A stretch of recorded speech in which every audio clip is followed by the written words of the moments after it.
네, 오늘은 사무엘상 23장 1절부터 5절까지 말씀으로 왜 왕이 되려는가 라는 제목으로 하나님 말씀 나누겠습니다. 조금 있으면 또 선거철 또 들어오죠. 네, 선거철만 되면 구경거리가 하나 생깁니다. 왜 그러냐 하면 정치인들이 그렇게 친절해질 수가 없어요. 그래서 늘 정치인들이 더도 말고 덜도 말고 선거철 때만큼만 했으면 좋을 것 같아요. 그런데 선거만 끝나고 나면 어떻게 되나요? 언제 그렇게 고개 숙이고 겸손했냐는 듯이 백성의 종이 되겠다고 하던 자들이 오히려 국민들의 주인이 되려고 마음먹고 설쳐대는 거 참 심각해요. 여러분 그거 보면서 과연 누구를 뽑아줘야 되는지 그럴 때 판단했으면 좋겠다라는 생각이 들어요. 중요한 건 왜 정치를 하고 왜 국회의원이 되고 왜 그 자리에 가려고 하는지 이것이 흔들리거나 잊어버리면 안 되는 거죠. 그것이 흔들리기 때문에 기껏 공무원 돼가지고 땅 투기나 하고 그러잖아요. 이게 그 사명이 흔들렸기 때문에 그래요. 근데 오늘 성경에는 그 사명을 잃지 않은 다윗의 모습이 그려집니다. 다윗이 이제 유대 땅으로 피난을 갔잖아요. 근데 그 유대 땅에 그일라라는 지역이 있는데 거기에 블레셋이 쳐들어와서 타작마당을 탈취한다는 거예요. 이 이스라엘 사람들이 타작마당을 빼앗긴 게 하루 이틀 역사가 아닙니다. 사실은 사사기의 역사부터, 즉 가나안 땅에 정착했을 때부터 꼭 블레셋을 포함한 미디안이나 그 주변에 있는 이방 사람들이 이스라엘 사람들이 농사를 져서 꼭 타작을 드릴 때쯤 되면 그때 쳐들어와요. 그래서 곡식들을 홀랑 훔쳐가고 그랬단 말이에요. 그래서 기드온도 뭐라고 그래요?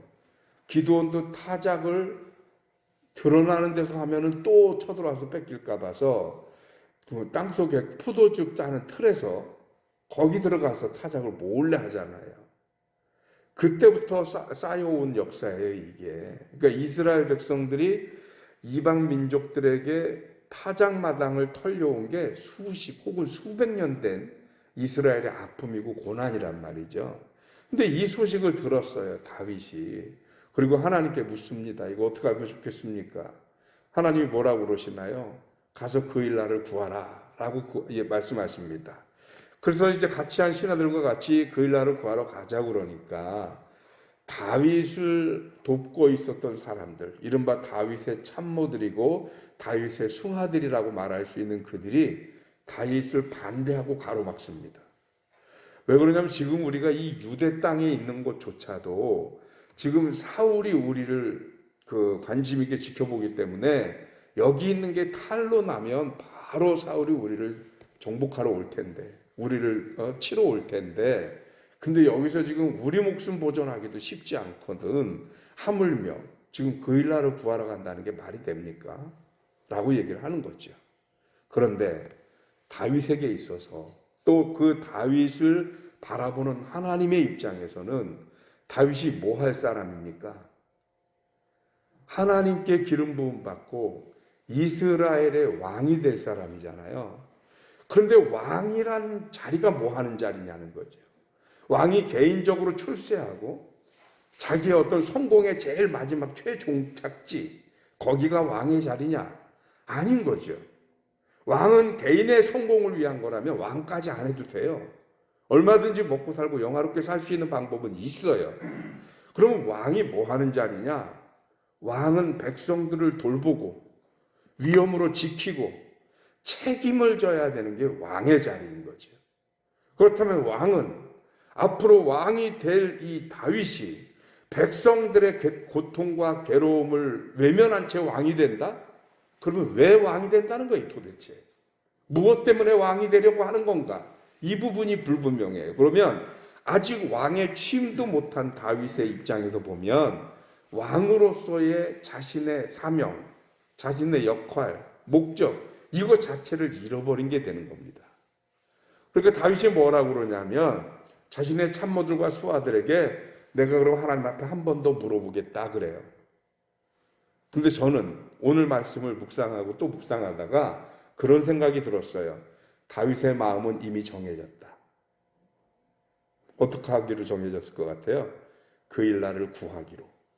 그런데 지금 신하들이 반대하고 막아서니까 왕은 두 가지를 다 해야 되는 거죠. 신하들의 마음도 다독여줘야 되고 또 왕의 사명도 감당해야 되고 백성도 지켜야 되는 게 이게 왕이죠. 그러니 지금 어렵고 힘든 중에 사울의 위험을 피해서 자기를 쫓아다니는 그 신하들이 반대하는 것을 단칼에 잘라서 면박을 주면서 그냥 반대하고 끊어버릴 수는 없어요. 그들의 말도 이해는 해줘야 되고 받아는 들여줘야 돼요. 그런데 신하들도 어쩔 수 없는 게 하나 있잖아요. 그게 뭐예요? 하나님이 명령하셨다. 여기에는 신하들도 어떻게 할 수가 없는 거예요. 하나님이 바라신다. 이건 내 뜻이 아니고 하나님의 뜻이다. 그런데 하나님의 뜻을 묻는 다윗의 마음에는 제 그냥 개인적인 생각인데 이거는 마음은 이미 섰어요. 그 일나로 가기로. 그리고 하나님께 묻습니다. 다윗은 하나님을 만난 체험이 있습니다. 하나님은 말을 바꾸는 분이 아니신 것을 압니다. 이미 자기에게 그 일날을 구하라고 하셨던 하나님이 다시 한번 물을 때 그때 그것을 반대하실 하나님이 아니시라는 것을 너무나 잘 압니다. 우리 하나님께 한 번 더 물어보자. 그리고 하나님께 묻습니다. 뭐 결과는 당연하지요. 하나님이 걱정하지 마라. 블레셋을 내 손에 붙일 테니까 그 일날을 구하러 가라라고 얘기를 하시는 겁니다. 가서 결국은 그 일날을 구하게 되는 게 오늘 본문의 내용입니다. 여기서 우리가 한 가지 기억해야 하는 거죠. 왜 왕이 되려는가?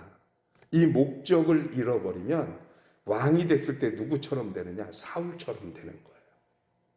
그러면 왕이 돼도 소용이 없는 게 사울은 하나님으로부터 버림받게 되면서 왕의 자리를 온전히 지키지도 못하거니와 왕이라고 하는 역할을 너무나도 곤두박질치게 너무나도 싸구려 왕으로 만들어버렸어요. 사실 그렇지 않거든요. 하나님이 세우신 왕으로서 나라를 온전히 다스린다면 말 그대로 백성들에게 왕은 우러러보고 왕이기 때문에 우러러보는 게 아니라 진심으로 우러러볼 수 있는 왕이 되는 거죠. 그래서 이제 오늘 다윗이 그 왕으로서의 사명 이걸 잃지 않고 그리고 끝까지 왕의 모습을 보이면서 이스라엘 사람들에게 이스라엘의 영원한 왕 그러면 다윗이에요. 초대왕 사울이 아니라고요. 왜일까? 바로 이 부분 왜 왕이 되려고 하는지에 대한 이 사명이 흔들리지 않았기 때문입니다. 그렇다면 여기서 우리 스스로에게 질문이 하나 생기지 않나요? 우리는 왜 은혜를 구하고 우리는 왜 기적을 구하고 우리는 왜 하나님의 축복을 구하는가? 그것이 그저 내 개인적인 욕망과 욕심을 채우기 위함인가? 내 만족을 위함인가? 아니면 하나님께서 이 시대에 이 교회를 향해서 또는 우리 가정을 향해서 나를 세우신 그 사명과 목적을 감당하기 위함인가? 이 부분이 흔들려 버리면 하나님이 축복해 주시고 하나님이 왕을 만들어 주셔도 결국은 누구처럼 변하느냐? 사울처럼 변하는 거예요. 하나님 주신 축복이, 하나님 베푸신 기적이 너무 값싼 게 돼버리고 말아요. 너무 의미 없는 게, 개인적인 야망을 이루는 게 돼버리고 말아요. 여러분, 하나님의 기적이 그렇게 싸구려가 아니지 않습니까?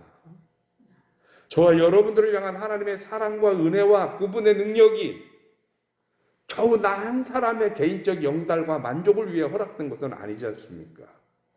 하나님이 저와 여러분들을 하나님의 사람으로 선택하시고 직분자로 세우셔서 그리고 우리에게 그동안 우리가 감당할 수 없었던 그 이상의 은혜와 축복을 허락하신 이유는 저와 여러분들을 통해서 하나님의 선하신 계획을 이루고 하나님의 나라를 확장하는 그 일을 위해서 하나님께서 저와 여러분들을 하나님의 직분자로 세우셨고 하나님의 권세의 자녀가 되게 하시지 않으셨겠습니까? 그렇다면 우리는 이걸 기억해야 되는 거죠. 우리는 왜 기적을 구하고 우리는 왜 하나님의 능력을 구하고 우리는 왜 하나님의 사랑과 하나님의 은혜를 구하는가? 이 목적이 분명하면 오늘 다윗이 이 왕의 역할을 잃어버리지 않아요. 왕의 사명을 잃어버리지 않습니다. 그랬더니 하나님은 이 그 일날을 구할 수 있도록 블레셋을 다윗의 손에 붙여줬다는 얘기입니다. 이 전쟁이 얼마나 당연한 승리인지 이 그일라를 구한 거에 대해서 구체적인 얘기가 등장하지 않습니다. 그냥 우리가 짐작컨대 아주 일방적인 승리가 되지 않았을까 싶어요. 왜요?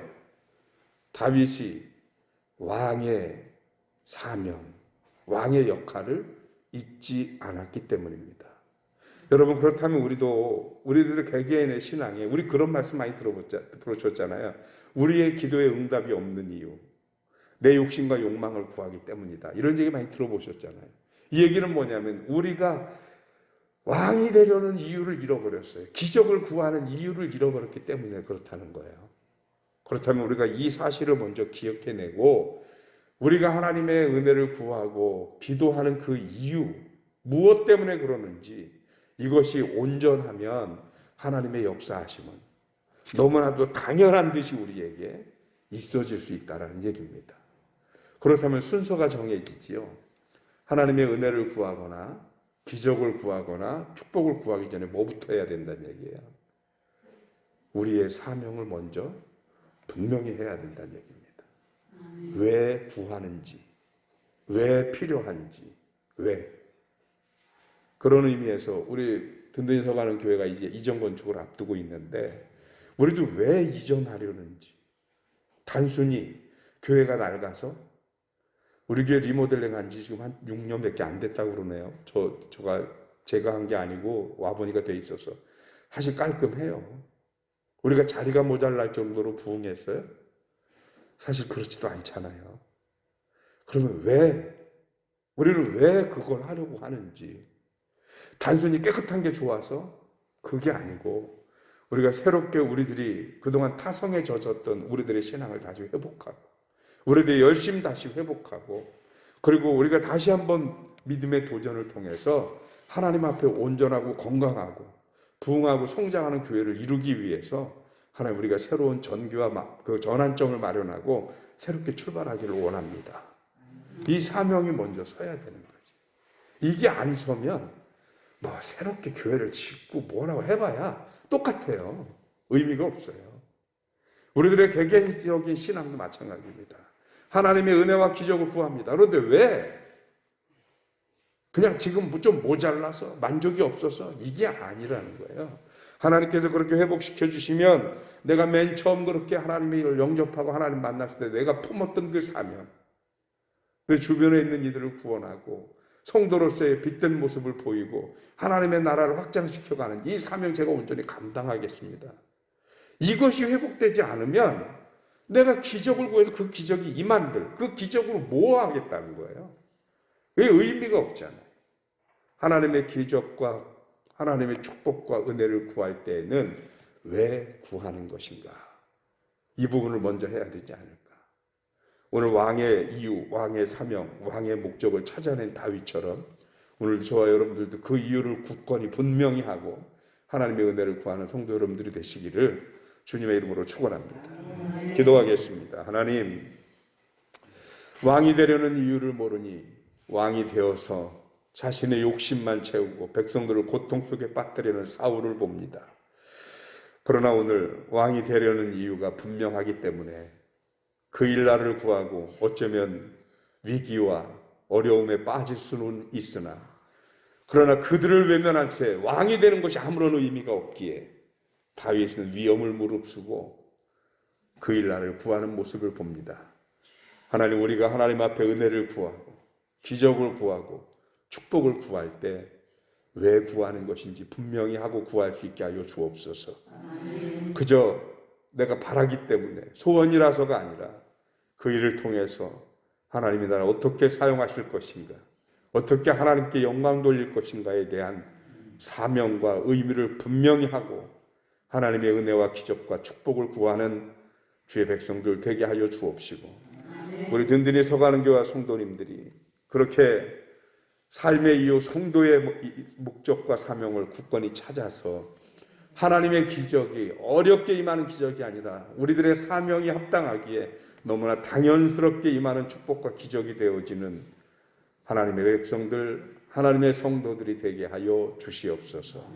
그리하여 이 아침 우리가 구하기를 우리 교회의 사명을 온전히 이어가기 위하여 하나님의 은혜와 축복이 필요합니다. 하나님께서 우리 교회를 향해 하나님의 능력의 팔을 펼쳐 주시옵시고 사랑하는 성도들과 그 가정에 하나님의 치유하심과 주님의 놀라운 은총을 허락하여 주시옵소서. 하나님의 크신 능력으로 응답하여 주시기를 간절히 바라옵고 예수 그리스도 이름으로 기도하옵나이다. 아멘.